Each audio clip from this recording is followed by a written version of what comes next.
اللي بتشوفه بعينك مش دايما هو الحقيقة.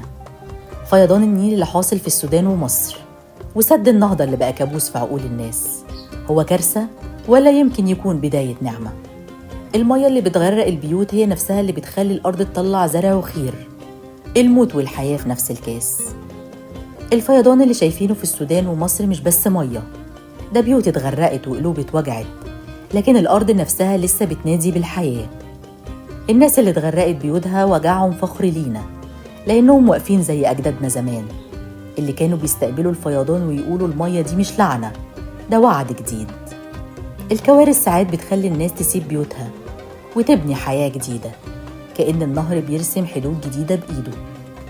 عايزة أقولك على حاجة غريبة، أجدادنا كانوا بيعملوا عيد وفاء النيل زمان، ويقدموا للنهر عروسة من الطين ويلبسوها فستان أبيض، كأنهم بيجوزوا الأرض للمية. كانوا شايفين الفيضان مش موت، ده ولادة جديدة. النيل عمره ما كان طوع لحد، بيجري زي ما هو عايز، يجري في اللي قدامه ويزرع اللي وراه. النيل مش نقمة ولا كارثة، النيل عهد، وكل مرة يفيد فيها بيأكد العهد ده. النيل عمره ما بيخون.